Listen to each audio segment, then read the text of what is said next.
ஒரு மகிழ்ச்சியான செய்தி. இதயம் நல்லெண்ணெயின் விலை லிட்டருக்கு ரூபாய் 105 குறைஞ்சிருக்கு. செப்டம்பர் 2023ல 1 லிட்டர் இதயம் நல்லெண்ணெயின் அதிகபட்ச விலை ரூபாய் 503. ஆனா இப்ப 1 லிட்டர் இதயம் நல்லெண்ணெயின் விலை ரூபாய் 398 மட்டும்தான் தமிழ்நாட்டுல. அப்ப இனிமே எல்லாரும் இதயம் நல்லெண்ணெய் வாங்கலாம் இல்ல? இந்த ஸ்டோர்கள் உருவாக்கப்படும். என் கூட president of Bharat Seva Sitaraman sir இருக்கார். அவர் தான் குளோபல் பிரசிடெண்ட்டாக இருக்கார். இப்போது உலகம் ஃபுல்லாக இருக்கிற எல்லா விதமான சப்போர்ட்டும் நம்ம ஸ்டேட், நம்ம நாடு செழிப்பாகவும் அந்தந்த ஊரில் வளமாகவும் இருக்கிறதுக்கு எல்லா விதமான முயற்சிகளும் பண்ணுறதுக்கு என்னோட சேர்ந்துருக்கிறவங்க. அசுதோஷ் ஜி வந்து அக்ரிபேட் ஃபார்மிங் பெரிய கம்பெனி. அவங்க ஃபார்மர்ஸ்க்காக என்னோட சேர்ந்து அவங்களுக்கு என்னென்ன சப்போர்ட் கொண்டு போய் சேர்க்க முடியுமோ அதை சேர்க்கறதுக்கு என் கூட கை கொடுத்துருக்காங்க. வர்க்காஸ் வெஹிக்கல்ஸ் பண்ணுறவங்க, அவங்களும் ஃபார்மர்ஸ்க்காக எப்படி ஒரு வெஹிக்கல் ஒரு ஊர்லேருந்து பெட்ரோல் பங்க் போய் சேர்கிறதுக்கே ரொம்ப டைம் ஆகும். அதனால் அவங்களுக்கெல்லாம் அந்த வெஹிக்கல்ஸ் எல்லாம் எப்படி கொடுக்கறது அப்படின்னு சொல்லிட்டு இந்த ப்ராஜெக்டை சேர்ந்து செய்கிறாங்க. இன்னும் நிறைய ப்ரோக்ராம்ஸ் இருக்குது.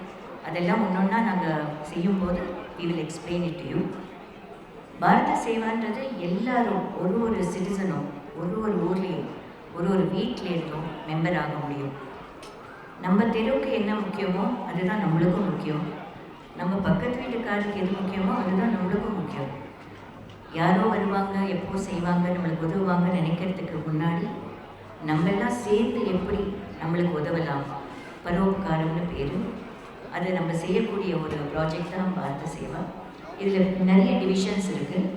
Farmers division, cottage industries division.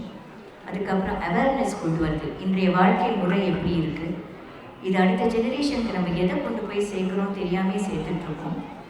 ஒரு சின்ன மொபைல் இன்ஸ்ட்ருமெண்ட்டால் எத்தனை எம்ப்ளாய்மெண்ட் போயிருக்கு. இந்த இன்ஸ்ட்ருமெண்ட்டே இன்றைக்கி வாழ்க்கைன்னு ஆயிடுச்சு. சோஷியல் மீடியாவே வாழ்க்கைன்னு ஆயிடுச்சு. இதெல்லாம் தாண்டி இந்த மென்டல் ஹெல்த், இமோஷ்னல் ஹெல்த் அப்படின்னு ஒன்று இருக்குது. அந்த இமோஷ்னல் ஹெல்த்தை காப்பாற்றினா தான் குடும்பத்துக்கும் காப்பாற்ற முடியும், வீட்டையும் காப்பாற்ற முடியும், நம்ம நாட்டையும் காப்பாற்ற முடியும். மென்டல் இமோஷ்னல் ஹெல்த் சின்ன குழந்தையாக இருக்கிறதுலேருந்து வர வேண்டிய ஒரு விஷயம். அது திடீர்னு வரதில்லை. அதற்கு வேணுங்கிற சூழல் நம்ம நாட்டில் இருக்கணும், ஸ்டேட்டில் இருக்கணும். அதுக்கு வேணுங்கிற முயற்சிகள், பாதுகாப்பு, குழந்தைங்களுக்கு, லேடிஸ்க்காக எம்ப்ளாய்மெண்ட், மெயினாக எம்ப்ளாய்மெண்ட் பாரத சேவாவோட பெரிய குறிக்கோள். எப்படி தொழில்களை மேலும் வளம்படுத்துறது, பழைய தொழில்களை எப்படி திருப்பி கொண்டு வருது, அது கண்டிப்பாக நம்ம செய்ய வேண்டிய ஒரு முயற்சியாக பாரத சேவாவில் இருக்கும். இப்போ நான் இதை விட்டுட்டு உங்களுக்கு வேணுங்கிற கேள்விகளுக்கு பதில் சொல்கிறேன். சங்கல்பம்ன்றது வந்து பாரம்பரியமாக எத்தனையோ குருமார்கள் தன் வாழ்க்கையை தியாகம் பண்ணி பெரிய பெரிய போர் வரும்போதெல்லாம் காட்டுக்குள்ளெல்லாம் நம்ம விக்கிரகங்கள் எல்லாம் தூக்கிட்டு போய் காப்பாற்றி, கோயில்களை காப்பாற்றி, நம்ம ஃபோர்ட்ஸை காப்பாற்றி, நம்மளோட நாட்டை காப்பாற்றி தியாகம் பண்ணியிருக்காங்க. அவர்கள் விட்டு சென்ற பாசிட்டிவ் எனர்ஜி ஒன்று இருக்குது. அவங்களுடைய பாடங்கள் ஆகட்டும், அவங்களோட வாழ்க்கையாகட்டும் நம்மளுக்கு ஒரு பாடம். அது அடுத்த ஜெனரேஷனுக்கு கொண்டு போய் சேர்க்கணுன்றது தான் சங்கல்பத்தோட வேலை. இப்போ உங்கள் கேள்விகளுக்கு நாங்கள் பதில் சொல்லும். முதல்ல இவங்க எல்லாருக்கும் நன்றி சொல்லுவோம்.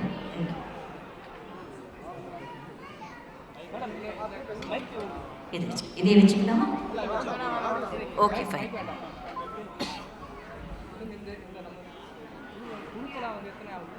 எதுப்பா?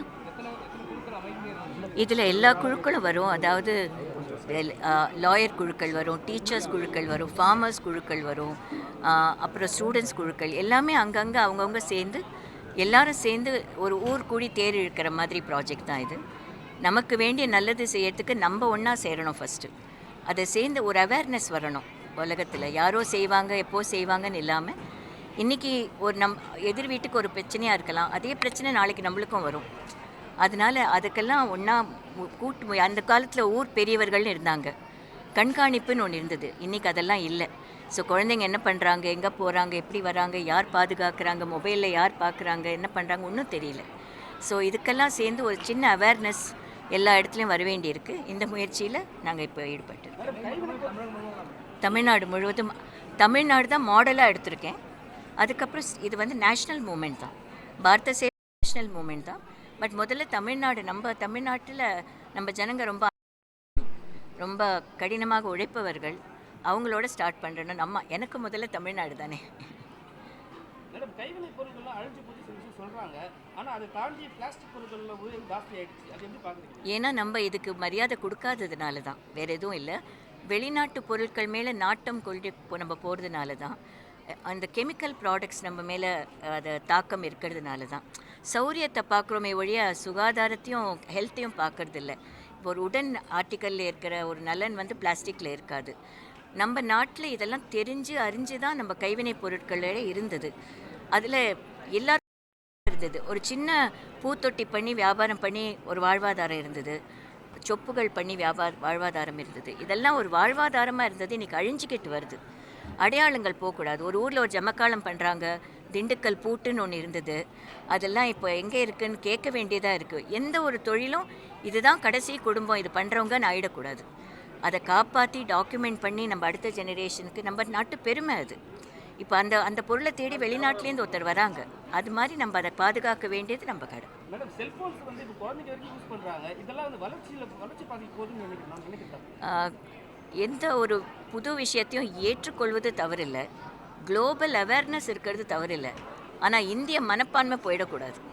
நம்ம வாழ்வு முறை, நம்ம பெரியோர்கள் முன்னோர்கள் காட்டின ஒரு ஹெல்த்தி, ஒரு அழகான ஆரோக்கியமான வாழ்க்கை முறைன்னு ஒன்று இருக்கு இல்லையா, அது போயிடக்கூடாது. எதுக்கும் அடிமை ஆகிடக்கூடாது. மேற்கத்திய உடைகள் தான் இப்போ வந்து மேற்கத்திய நாடுகளோட தாக்கம் தான் ஜாஸ்தியாக இருக்குது. நம்மளோட தாக்கம் வந்து அவங்க வந்து அதிகமாகிடுச்சு சொல்கிறாரு. ஆமாம். இல்லை, ஒரு உடையாலேயோ ஒரு பேசுகிற முறையாலேயோ ஒருத்தர் வாழ்வு ஸ்டைலாலேயோலாம் இது நிர்ணயிக்கப்படுறதில்லை. மனசால இந்தியர்களாக இருக்கணும்.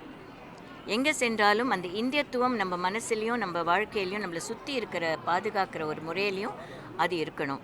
அது நமக்கு மட்டும் இல்லை, வெளிநாட்டில் இருக்கிறவங்களுக்கும் அவங்கவுங்க நாட்டோட இதை மனசில் இருக்குது. அது மாதிரி இந்தியத்துவம்க்கு ஒரு உயர்ந்த பண்பாடு இருக்குது. நம்ம பண்பாடை பண்பாடுன்றது மனசில் ஆரோக்கியமாக அதை வைத்துக்கொள்கிறது தான். ஒருத்தர் ட்ரெஸ் பண்ணுறதுனாலையோ இல்லை பேசுகிற மொழியினாலேயோ இல்லை அது மாதிரி எதுவும் கிடையாது. நீங்கள் குளோபல் சிட்டிசனாகவும் இருக்கலாம், 100% இந்தியனாகவும் இருக்கலாம்.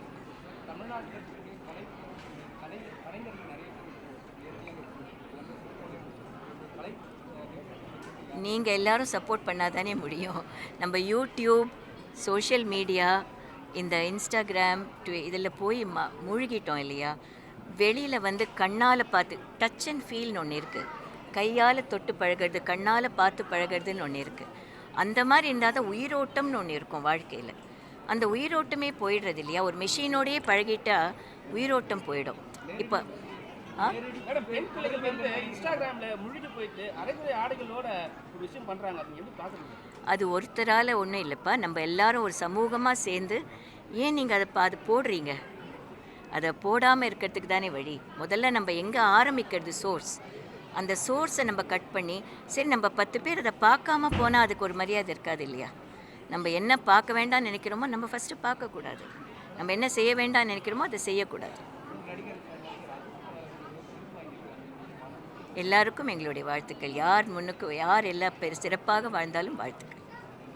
நன்றி. ஆறு.